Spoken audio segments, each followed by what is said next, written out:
கர்த்தருடைய பரிசுத்த நாமம் மகிமைப்படுவதாக. நாள் 19. தேவன் உங்களை இடராமல் காத்துக்கொள்ள வல்லவர். யூதா 24 ஒழுவாதபடி உங்களை காக்கவும் தமது மகிமையுள்ள சன்னிதானத்திலே மிகுந்த மகிழ்ச்சியோடு உங்களை மாசற்றவர்களாய் நிறுத்தவும் வல்லமை உள்ளவரும் தேவன் இடராமல் காத்துக்கொள்ள வல்லவர் என்ற வார்த்தையை விசுவாசத்தோடு இன்று பலமுறை சொல்லுவோம். பாவத்தை வெல்ல நம் சொந்த முயற்சி மட்டும் போதாது, தேவனுடைய உதவி அவசியம். ஒவ்வொரு நாளும் அவரிடத்தில் ஒப்பு கொடுத்து அவருடைய வார்த்தையில் நிலைத்திருங்கள். அவர் உங்களை உறுதியாக நடத்துவார். ஜெபம். என்னை காக்கும் வல்ல தேவனே, என் பலவீனங்களில் என்னை தாங்கும். பாவத்தின் சோதனைகளில் இடராமல் மது சத்தியத்தில் நிலைத்திருந்து வாழ எனக்கு கிருபை தார்.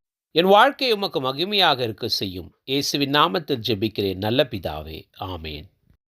இந்த நாளில் 3, 4 குறைந்தபட்சம் ஒரு 5, 6 முறையாவது தேவனுடைய உதவியை கேட்டு ஜெபியுங்கள்.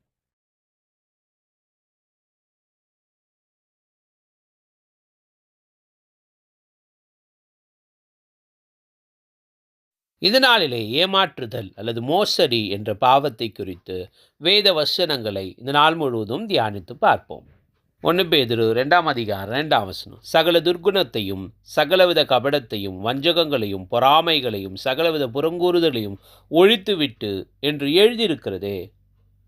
நமது ஆண்டவர் சொன்னது போல நாம் சொல்வோம். இந்த வசனத்தை மனப்பாடம் செய்யுங்கள். இந்த வசனத்தை இன்று பலமுறை சொல்லி பாருங்கள். இந்த வசனத்தை உங்கள் கையால் ஒரு முறை எழுதுங்கள்.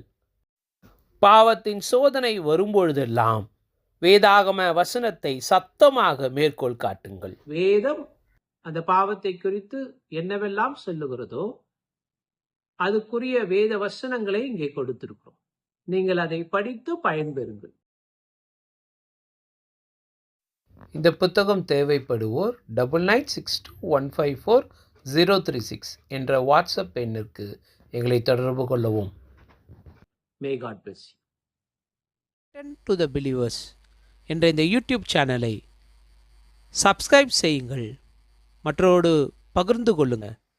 தேவன் உங்கள் ஒவ்வொருவரையும் ஆசீர்வதிப்பார். May God bless you.